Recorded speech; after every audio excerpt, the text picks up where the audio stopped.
হাদিস শোনাবো, আপনারা আশ্চর্য হয়ে যাবেন। এবং দুই ব্যক্তির ব্যাপারে হাদিসটি, যে দুইজন হলেন নবীদের পরে শ্রেষ্ঠ দুই মুসলমান, কি নাম? আবু বকর, ওমর রাদিয়াল্লাহু আনহুমা।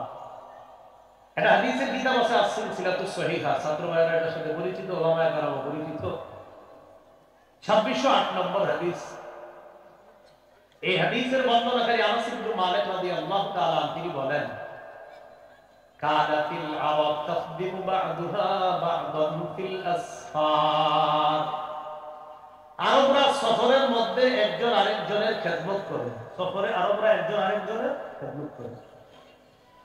আবু বকর ওমর রাদিয়াল্লাহু তাআলা আনহুমা সহ, নবীজি সহ সফরে আছে, সাহাবায়ে কেরাম নবীজিও সফরে।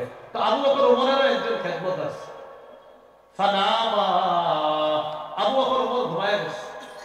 তো নিয়ম হলো তারা দুইজন ঘুমাবে, আর খাদেম সাহেব তাদের জন্য রান্না করবে, খাবার তৈরি করবে। খুব ভালো করে বুঝবো, খাদেম সাহেবের দায়িত্ব খাবার রান্না করা, আর তারা দুজন ঘুমাবে। ঘুম থেকে উঠে তারা খাবার খাবে।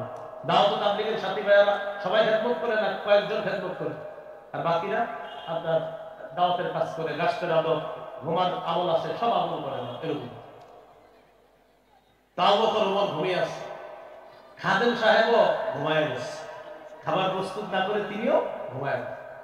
ফাস্তাইকাযা, আবু বকর ওমর জাগ্রত হয়েছে রাদিয়াল্লাহু আনহুমা। জাগ্রত হওয়ার পর দেখে খাদেম সাহেব ফালাম ইউহাইয়ি লাহুমা তাআমা, খাবার প্রস্তুত করে নাই। খাদেম সাহেবও ঘুমাইছে।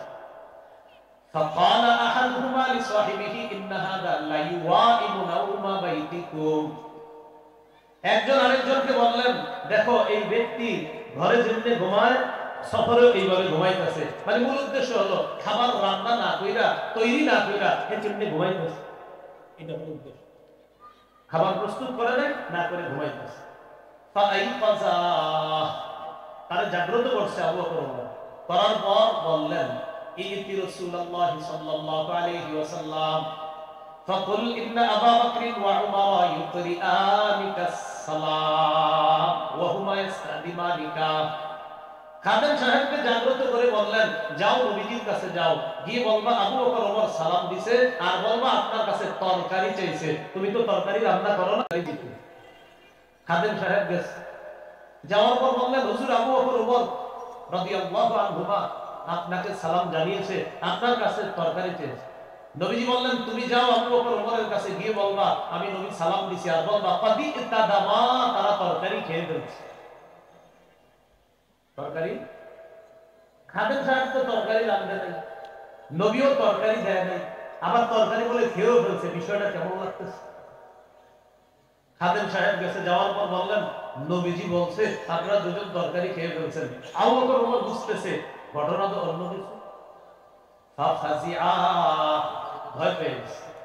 ফাজাআ ইলা রাসূলিল্লাহ সাল্লাল্লাহু আলাইহি ওয়াসাল্লাম, দুজন আল্লাহর নবীর কাছে আসার পর বলতেছে, হুজুর বিষয়টা বুঝি নাই, আমরা আপনার কাছে তরকারি চাইলাম, আপনি বলছেন আমরা নাকি তরকারি খেয়ে ফেলছি, আমরা তো খাই নাই, কেমনে খাইলাম?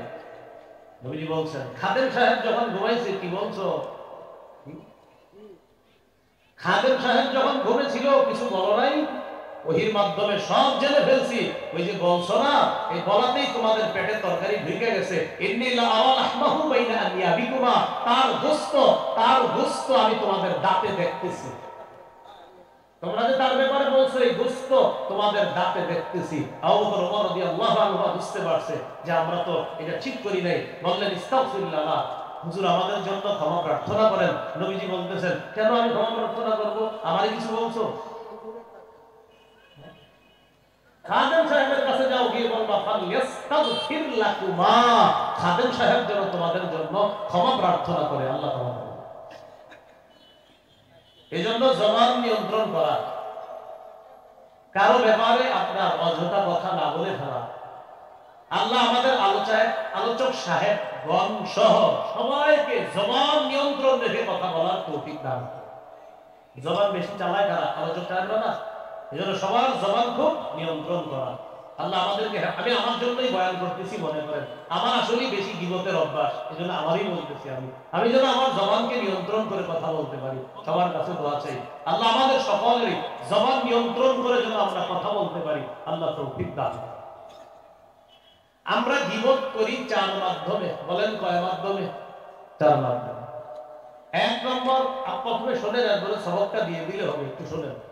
সবক ওলামা একরাম দেওয়া লাগবে না। আমার মতো ছাত্র ভাই যারা আছেন আপনারা, আমরা মনে করেন দুইজন ছাত্র ভাই কিছু টাকরা হয়ে যাচ্ছে। প্রথমে একটু শোনেন, গীবত চার মাধ্যমে করি। এক, আল গীবাতু বিল লিসান, জবান দিয়ে গীবত করি। দুই নম্বর, আল গীবাতু বিল কলব, অন্তর দিয়ে গীবত।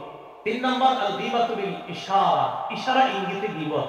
চার নম্বর, আল গীবাতু বিল কিতাবা, লেখার মাধ্যমে গীবত। ফেসবুক ইউজার যারা আছেন আপনারা কিন্তু শুনলেন। হ্যাঁ, তো গীবত করি কয় মাধ্যমে? হ্যাঁ বলি, গীবত করি কয় মাধ্যমে? শুধু ছাত্র ভাইরা বললে হবে। গীবত করি কয় মাধ্যমে? চার। এক নম্বর জবান, দুই নম্বর কলব, তিন নম্বর ইশারা ইঙ্গিত, চার নম্বর লেখার মাধ্যমে। এবার আপনারা বললে হবে। বলেন, এক নম্বর, দুই নম্বর, তিন নম্বর ইশারা, চার নম্বর লেখা। জবানের গীবত তো এটা জানি আমরা। আমরা মাঝে মাঝে না অনর্থক কথা বলে ফেলি এমন, এবং বলার পর মনে করি এটা কোনো ব্যাপার না।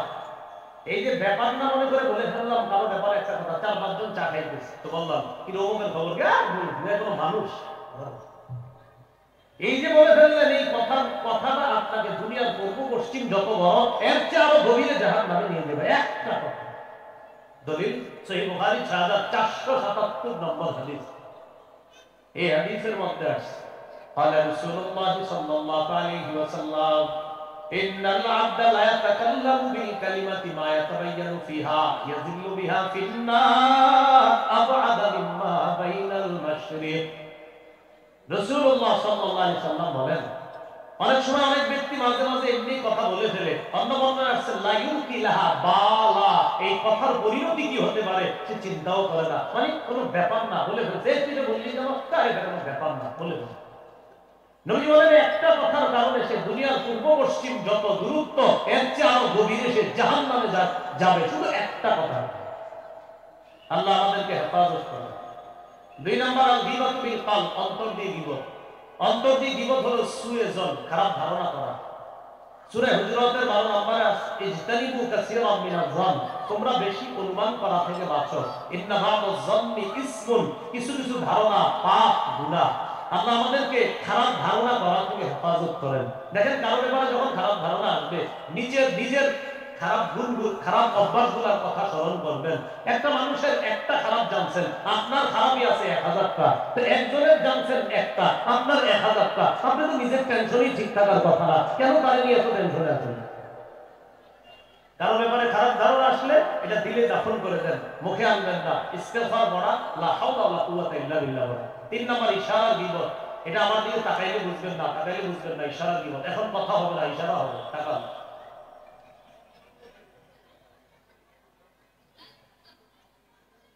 চোখের ইশারা বলা হয়, খাটো খাটো খাটো, দেখ দেখ, খাটো টানা টানা, দেখ দেখ, ইশারা। যেই কয়েকজন হাসাহাসি করবো আল্লাহ না করে এই অপরাধ জাহান্নামে, ইশারা দিন। নবীর যুগে ঘটনা ঘটে গেছে। জাআত ইমরাতুন কাসীরাতুন ইলা রাসূলিল্লাহি সাল্লাল্লাহু আলাইহি ওয়াসাল্লাম ওয়ান নাবিয়্যু জালিসুন। একজন খাটো মহিলা নবীজির কাছে আসছে, নবীজি বসা। আম্মা জান আয়েশা বলেন, ফাকুলতু বিইবহামিহা কাযা আশারতু ইলা নবী সাল্লাল্লাহু আলাইহি ওয়াসাল্লাম ইয়ানি আন্নাহা কাসীরা। একজন খাটো মহিলা নবীর কাছে আসছে, আমি নবীরে আঙ্গুল দিয়ে ইশারা করে নবীরে বুঝাইলাম, হুজুর খাটো, ইশারায়, মুখ দিয়ে বলি নাই, ইশারায় বলছি হুজুর খাটো। নবীর সাথে সাথে আমাকে বললেন, আয়েশা ইযা তাবতিহা, তুমি তার গীবত করছো। ইশারায় গীবত করা যাবে না। এজন্য প্রিয় ভাইরা, আমরা ইশারায় প্রায় গীবত করে ফেলি। আসছে ওকে, আসছে তোর পিছনে, মানে কথা ইশারা দিচ্ছে, ওইটা হাসা হাসা, এটা অন্যায়, বলে ঠিক না। চার নাম্বার, কিতাবা, লেখার গীবত। প্রথমে কি বলেন যেই কথা মুখে বলা গীবত, সেই কথা লিখে দেওয়া গীবত। ইমাম গাযালি বলেন, কাযালিকাল গীবাতু বিল কিতাবা ফাইনাল কালামা আহাদুল লিসানাইন, লেখার মাধ্যমেও গীবত হয়, কেননা কলম দুই ভাষার এক ভাষা। মানুষ ভাষা ব্যক্ত করে দুই মাধ্যমে, একটা জবান দিয়ে আর একটা কলম দিয়ে। জবানে যেটা ব্যক্ত করা গীবত, কলমে সেটা লিখে দেওয়া গীবত। ফেসবুকে আপনি লিখে দিলেন কারো ব্যাপারে, কোন আলেমের ব্যাপারে লিখে দিলেন, অথবা কোন একজন ব্যক্তির ব্যাপারে লিখে দিলেন, কোটি কোটি মানুষের মাঝে ছড়ায়া দিলেন, একটা মিথ্যা অপবাদ দিয়ে দিলেন আপনি, এই যে গীবত করলেন, প্রিয় ভাইরা, বুখারীর লম্বা হাদিসের বর্ণনায় আসছে মিথ্যা ছড়ানোর কারণে শুধু এক ব্যক্তির এমন হালাত হবে, সে তার এই থুতনি থেকে কান মাথার খুলি পর্যন্ত, নাক থেকে খুলি পর্যন্ত, এখান থেকে খুলি পর্যন্ত আর দিতে থাকবে লোহার ফরাত দিয়ে, আবার এই পাশে আর দিবে লোহার ফরাত দিয়ে। নবীজি সাল্লাল্লাহু আলাইহি সাল্লাম দেখছে, তো জিবরিল আমিনকে প্রশ্ন করছে, জিবরিল এই ব্যক্তিকে একবার ডান পাশে হাত দিয়া তার পুরো রক্তাক্ত করে ফেলে, আবার বাম পাশে, ঘটনা কি এটাকে কে করতেছে? এক ফেরেশতা লোহার ফরাত দিয়ে আপনার এইভাবে তার ডান পাশে 3টা দাগ, বাম পাশে চেহারায় 3টা দাগ, রক্ত পড়ে আরেক পাশ শুকায় যায়, আরেক পাশে আবার দাগ দেয়, রক্ত পড়ে আরেক পাশ শুকায় যায়। জিবরাইল এটা কে? জিবরিল আমিন জবাব দিলেন, হুজুর এই লোকটা ঘুম থেকে উঠা এমন মিথ্যা ছড়ায়া দিত, মানুষ এটারে সত্য বলে মনে করে নিত, এটা সে কেমন পর্যন্ত তারাই হচ্ছে। ফেসবুকে লেখালেখি করতে বহুত সাবধান, খুব সাবধান, মহব্বতের খাতিরে বলছি, ছাত্র ভাইয়েরা জীবন নষ্ট করেন না, অন্তত ইলেকট্রনিক ডিভাইস দিয়ে জীবন নষ্ট করে দিন। আপনারা জোয়ারে ভাসবেন না, আপনারা পড়াশোনায় ভাসবেন, পড়াশোনায় ভাসেন। আরে আপনার মানুষ খুঁজে নিবে, আপনি কিসের জোয়ারে ভাসে থাকবেন? পড়াশোনায় ভাসতে হবে। এই জন্য আমি এই যুগের ছাত্র, আমি তো বেশি আগের ছাত্র না, 2012 সালে আমি ফতোয়া বিভাগে পড়ছিলাম, তো আমি বেশি আগের তো না।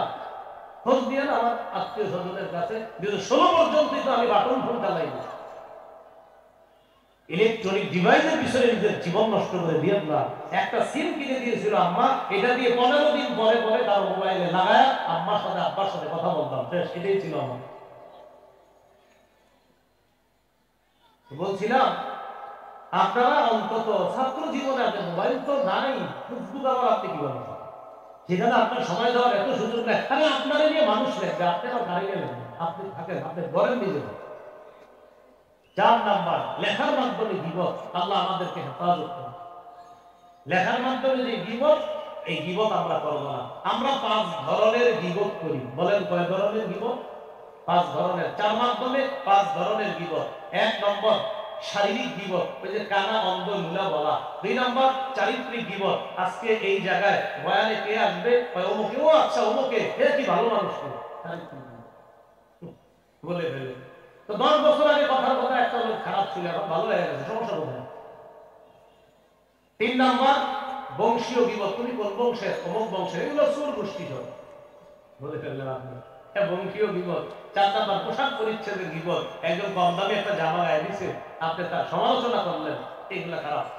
5 নাম্বার গীবত পরোক্ষ গীবত। পরোক্ষ গীবত কাকে বলে যাবেন? আমার কাছে মনে করেন হুজুরের সাথে কথা বলতেছে, হুজুর আমার বলতেছে, হুজুরের চিনেন সবাই? চিনলেন?